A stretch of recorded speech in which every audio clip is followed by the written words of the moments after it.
ना स्कूल तो उनके तरफ प्रशासन से भी कोई जिम्मेदार नहीं वीरेंद्र, स्कूल प्रशासन ही जिम्मेदार है, क्योंकि 9 दिन हो चले अब तक किसी का बयान सामने नहीं आया है।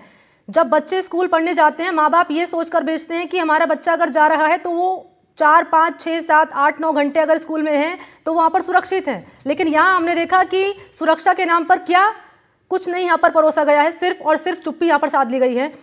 यहाँ पर हमारे साथ डॉक्टर अनिल जी जुड़े हुए हैं। अनिल जी, आपके पास आते हुए पहले तो मैं चाहूँगी आप बताएं उन तमाम स्कूल संचालकों को, स्कूल प्रशासन को कि आपकी जिम्मेदारी क्या है। जैसे कि मैंने बताया शुरुआत में कि माँ बाप भेजते हैं इस भरोसे से हैं हमारा बच्चा स्कूल जा रहा है, अब वो सुरक्षित है क्योंकि वहाँ गाइड करने के लिए वहाँ टीचर मौजूद है, प्रिंसिपल मौजूद है। लेकिन यहाँ पर हम देख रहे हैं अनिल जी, कोई बयान सामने नहीं आया, बिल्कुल चुप्पी साध ली है, मानो कि इंसानियत ही मर चुकी है यहाँ पर। सबसे पहले तो मैं आपको धन्यवाद देना चाहूंगा कि जो काम हमें करना चाहिए था वो आप कर रहे हैं।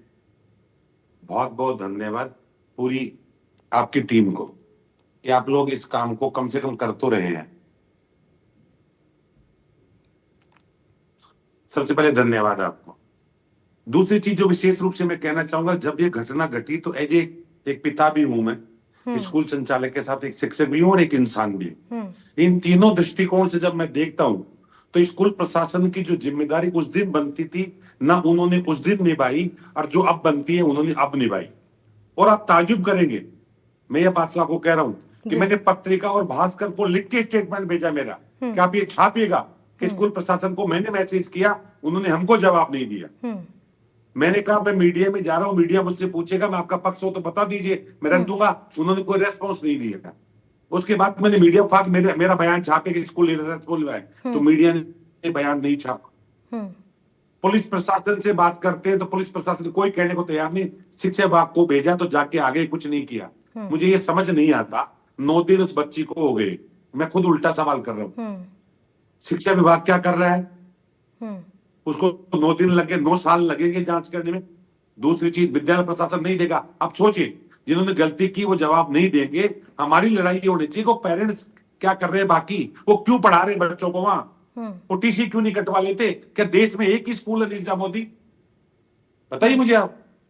इसका जो सबसे बेस्ट सॉल्यूशन है कि एक स्कूल नीरजा मोदी है, बाकी स्कूल ही नहीं देश में। पर दुर्भाग्य हमारा कि वो पेरेंट्स, जो मैं बात सुन रहा था, मुझे बड़ा दुख हुआ कि पता नहीं मानते, पीड़ा हुई है। कल उनकी बच्ची के साथ होगी, पर तो किसी और की बच्ची के साथ होगी। ये कड़वा सच है। मैं टीवी पे बड़े ईमानदारी के साथ बोल रहा हूं। और एक कड़वा सच ये भी है अनिल सर, एक कड़वा सच ये भी है कि एनसीआरबी की एक रिपोर्ट है, मैं पढ़ रही हूँ यहाँ पर, पिछले 10 सालों की अगर बात कर ली जाए, मैं पूरी कंट्री की बात कर रही हूँ, देश की, किसानों से ज्यादा सुसाइड स्टूडेंट ने किया है। करीब 1 लाख से ज्यादा स्टूडेंट जिन्होंने मौत को गले लगाया, सोचिए। तो ये हालात है। मैं इसमें एक और आंकड़ा जोड़ू। मैं 3-4 दिन पहले राजस्थान सरकार की एक रिपोर्ट जारी हुई थी, 10 दिन पहले, उसमें सरकारी और प्राइवेट स्कूलों की मौत का जिक्र भी दिया था। दुर्भाग्य देखिए, मैं चौंक गया उसको लेके। और उसके बारे में सरकार अवेयर चाहती है, डायरेक्ट स्कूल के जो डायरेक्टर है, जैसे मैं भी एक स्कूल चलाता हूँ, अगर मुझसे अब दिल से पूछे तो हम में से 90% लोग सिर्फ बिजनेस करने के लिए आते हैं, लेना देना कुछ है ही नहीं बच्चों से उनको। ये दुर्भाग्य हमारा। मुझे कई बार कलंकित महसूस होता है कि यार मैं भी उस जमात का हिस्सा हूं। मैं उस जो, और मेरा वीडियो आप देखेंगे सोशल मीडिया पे, जाइए आप, मैंने आज से करीब 8 दिन पहले वीडियो जारी कर कहा कि मुझे शर्म आ रही है। और मैं पेरेंट्स से सबसे कहना चाहता हूं, टीचर से, कि हम बैठे कहां हैं, आखिर जा कहां रहा है। मैंने मेरे प्रिंसिपल को, पूरे स्टाफ को, मेरा जो भतीजा स्कूल देखता है उसको बैठा कि मैंने ये कहा, बेटा ये घटना वहां घटी है, लेकिन कल हमारा स्कूल भी तो हो सकता है। मुझे किसी भी कीमत पे ऐसी रिस्क नहीं चाहिए। बच्चा पढ़ने आए ठीक, नहीं आए हाथ जोड़ लो, 4 दिन घर रह लेगा, तकलीफ नहीं हो।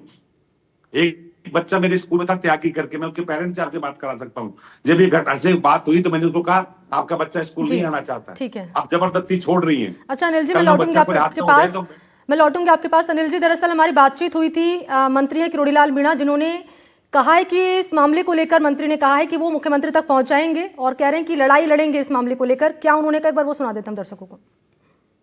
राजधानी जयपुर में नीरजा मोदी स्कूल में बच्ची अमायरा के बिल्डिंग से गिरने की घटना को 8 दिन हो गए हैं, लेकिन अभी तक हैरानी की बात यह है कि स्कूल प्रशासन की तरफ से कोई संवेदना तक व्यक्त नहीं की गई, ना ही मीडिया के सामने आकर अपना पक्ष रखा। परिवार डॉक्टर किरोड़ीलाल मीणा से मिला था और उसके बाद पुलिस ने हालांकि मामले में बयान लिए और जांच में तेजी दिखाई, लेकिन किसी नतीजे पे अभी तक पुलिस नहीं पहुंच पाई है। सरकार की तरफ से, शिक्षा विभाग की तरफ से कमेटी का गठन किया गया, लेकिन उसकी रिपोर्ट अभी तक नहीं आई। हमारे साथ डॉक्टर क्रोडीलाल जी हैं। डॉक्टर साहब, बहुत गंभीर मामला था, लेकिन जिस तरह से संवेदनहीनता बरती गई स्कूल प्रशासन की तरफ से, ऐसा कभी आज से पहले देखा नहीं गया। देखो, मेरे मीडिया के जरिए मेरे को पता लगा और उसके बाद उनके परिजन, पिताजी, मामा जी, दूसरे चाचा, बच्ची हमारा के मिलने पे यहाँ पर आए थे। उन्होंने घटना की मेरे को जानकारी दी थी। जो जितने भी डाउट्स थे उन्होंने मेरे को बताए। मैंने उनको भरोसा दिया था, क्योंकि गृह मंत्री भी माननीय मुख्यमंत्री जी, तो उनको मैं ये व्यक्ति से मिलकर दूंगा, जो आपने कंटेंट डाले ये मुख्यमंत्री जी को बताऊंगा, ताकि इसमें सच्चाई जनता के सामने आ सके। और जहाँ तक अपने इंस्टीट्यूट का मामला है, उन्हें कोई मैनेजमेंट का व्यक्ति मिलने नहीं गया, परिवार पर संवेदना व्यक्त नहीं की, ये और भी अफसोसजनक है। पर विष्णु मोदी राज्य की विधानसभा में विधायक रहे मेरे साथ भी, तो मैं उनसे मिलकर ये कहूंगा, आप जो भी सच्चाई है वो जनता के सामने रख दो तो ठीक रहेगा। ठीक है अनिल जी, मैं लौटूंगी आपके पास। एक दरअसल दर्शकों को मैं एक डेटा यहाँ पर जानकारी दे दूं यहाँ पर कि किस तरह से जो मामले साल दर साल बढ़ रहे हैं। 2014 की अगर बात करें तो 6.1 केसेस थे सुसाइड के अनिल जी।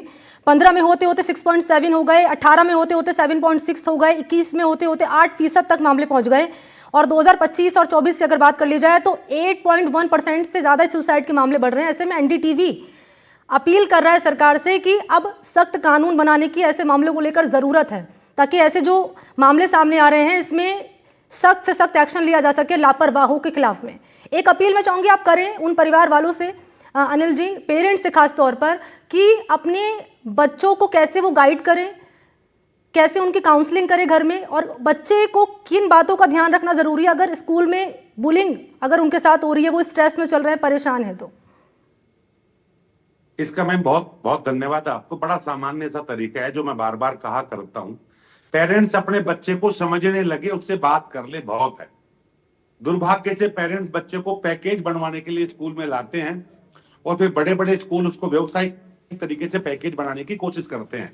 बच्चे को न स्कूल समझना चाहता है, न पेरेंट्स समझना चाहते हैं, और इसी का हादसा बच्चा दुखी होकर ही आत्महत्या करता है। इसके अलावा कुछ है ही नहीं।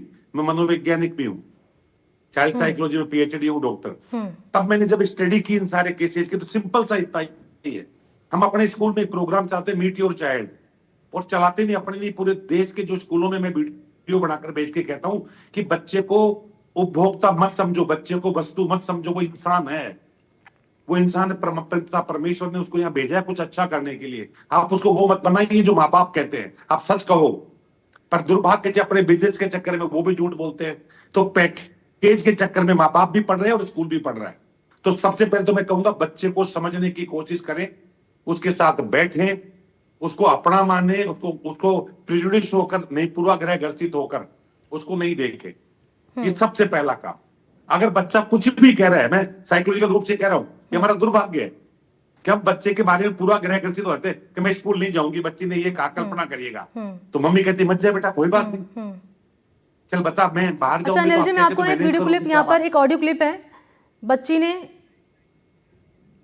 बातचीत यहाँ पर अपनी माँ से की थी, लेकिन इन सबके बीच में एक तस्वीर हम दर्शकों के सामने रख रहे हैं। हमारे